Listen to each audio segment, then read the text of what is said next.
California Memorial Stadium may be over 2,700 miles away from the JMA Wireless Dome, but here in Bear Territory in Berkeley, California, number 6 Syracuse women's lacrosse made itself at home and crushed Cal. The stands may be empty now, but just a bit ago on Phil Coyne Day, Orange Nation packed the place. The calendar has officially flipped to March, a month often associated with luck, but unfortunately for number 5 Syracuse women's lacrosse, the Orange didn't have much on their side. American writer Mark Twain once said, "History doesn't repeat itself, but it often rhymes." It was a night of celebration, and number 6 Syracuse field hockey made the most of it. Syracuse field hockey welcomed 17 newcomers this year, 13 of which are freshmen. For most teams, that would signal a rebuild, but the Orange didn't skip a beat and still punched its ticket here to the dance. They're bright, they're bold, they're brandable. Otto the Orange just became a college sports mogul, and the NIL world just got a little juicier. Located between the Hall of Languages and the Tully Humanities building, this bench was gifted to the university from the class of 1912 and was quickly known as the Kissing Bench. On senior night, number 5 Syracuse field hockey delivered a decisive 5-1 win over Colgate. 2 games away and 2 more games in the win column for Syracuse women's lacrosse. And tonight, SU put Loyola Maryland in the dark. For some people, this may just look like a random white dash, but in field hockey, it's the insert mark for attacking penalty corners. In the NCAA tournament, they call it a dance. And while some teams trip over 2 left feet this time of year, number 10 Syracuse field hockey led with rhythm. The Orange hope to see more of this. The back of the goal in its next contest on Friday as it hosts Colgate for senior night. Play is set for 5. Reporting from J.S. Coyne Stadium, Sydney Chan, Citrus TV.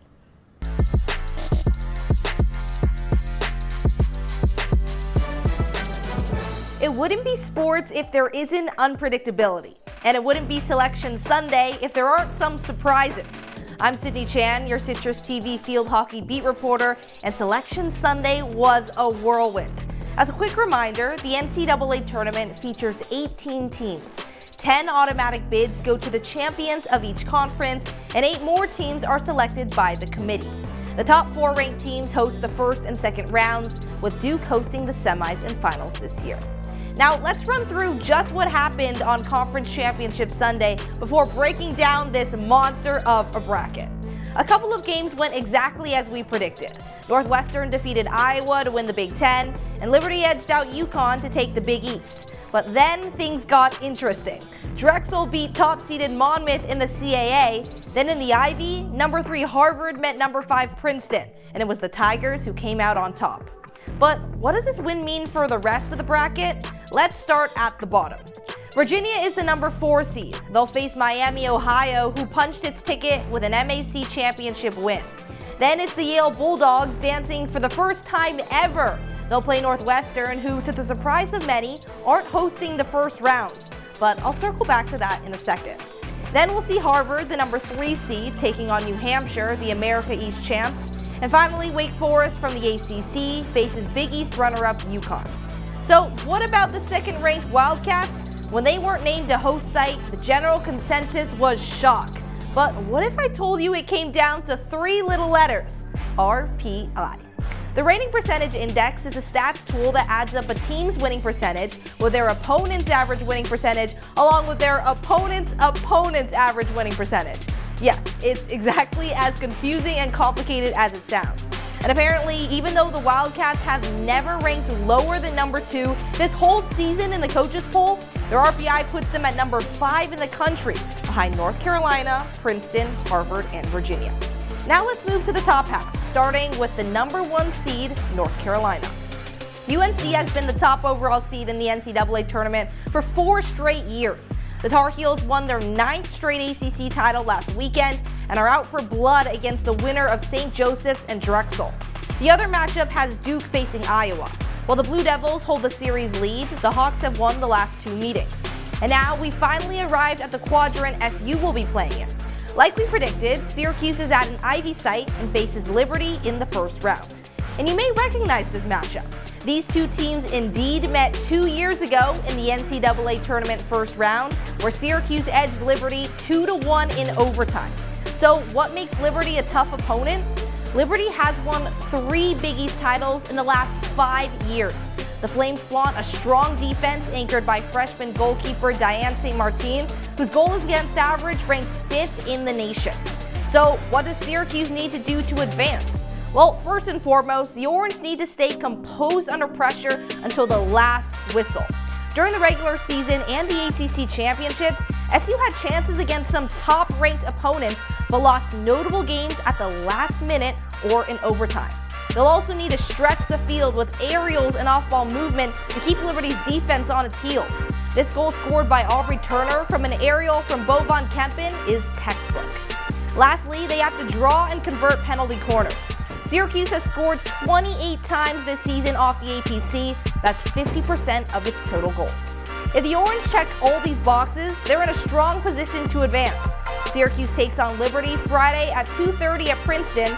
Make sure to follow @SydneyO_Chan on X for all your in-game updates.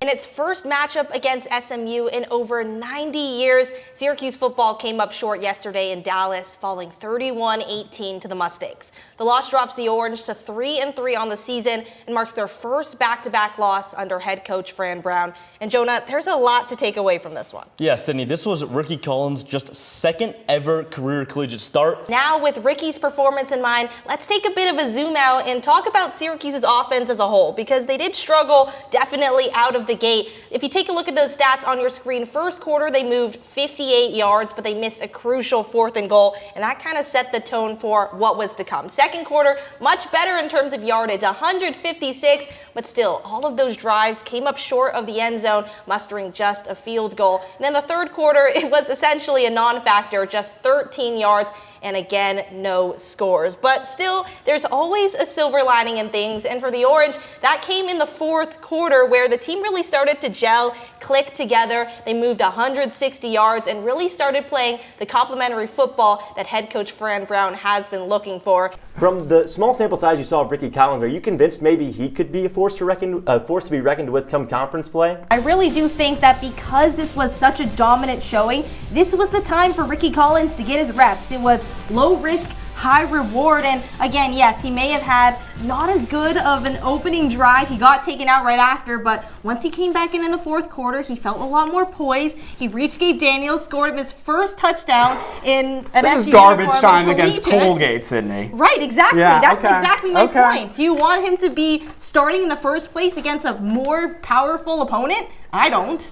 But there's still a lot of question marks about this team going into next year because you won't rely on that seniority. Who are you most concerned about going into next season? I mean, you said it. I'm very concerned about the defense because Syracuse is graduating its entire defensive core. Bo Van Kempen, Patty Strunk, Danique Sherman, and Lottie Knights. That group's logged a ton of minutes together and is the backbone of SU's structure. You really can't replace that experience overnight.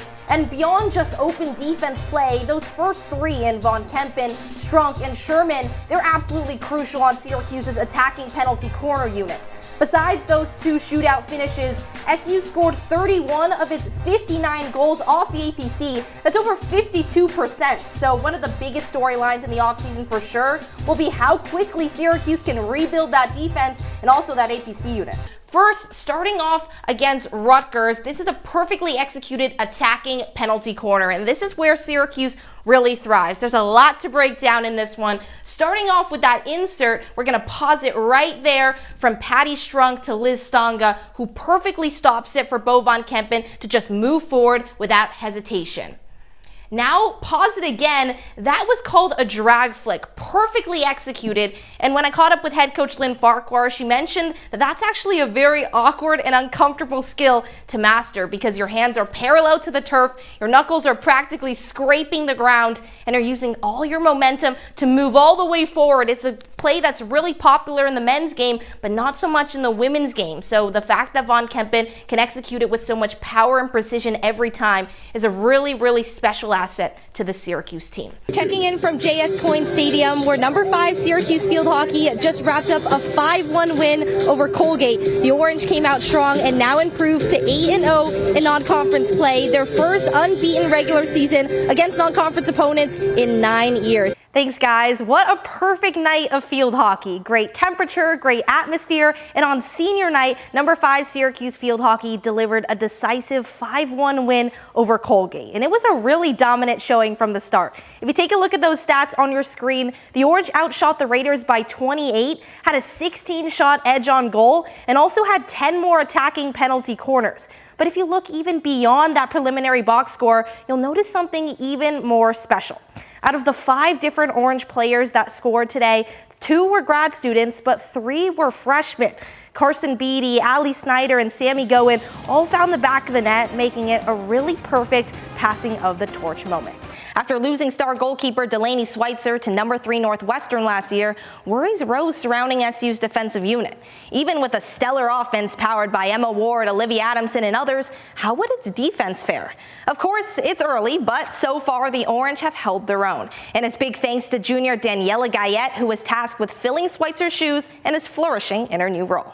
Gayette continues to record great numbers game after game. In SU's home opener, the SoCal native marked her first career start and tallied 3 saves, 3 ground balls, and a turnover. Gayette has registered double-digit saves every contest since, including on Tuesday against the Wildcats. Prior to this goalie matchup, many thought all eyes would be on Schweitzer, who spent 3 years at Syracuse but sports a purple helmet. Here she is with a huge block against former teammate Emma Ward. Can't imagine how many times they practiced that one, but then it's the Gayette show. She stands so tall, so composed, so patient, waiting for the right time to snatch the ball herself, and surprise, it's Gayette again. She's gonna block that first shot, and then boom, star jump, denies the rebound, follows the ball behind the net and sends it downfield. And it's quick clears like those that ignites SU, forces Northwestern on its heels. Ward finds Emma Muchnick, who dodges traffic and scores. Where will they actually end up? Well, I think they're gonna end up at the Ivy host site, either between number 3 Harvard or number 5 Princeton. Syracuse fits as a mid-tier at-large traveling there, and the other probable opponents are based on rankings, RPI, and geographic proximity. If I had to put my money on anything, I'd put it on number 12 Monmouth, number 14 Massachusetts, or number 16 Yale. The Hawks are an automatic bid if they win their CAA tournament today, and then Massachusetts and Yale could sneak in as a bubble at large. Either way, SU is set to face another worthy opponent. We'll find out exactly where Syracuse is headed tonight at 10. You can follow at @SydneyO_Chan on X for all your postseason updates as the Orange navigate the next chapter.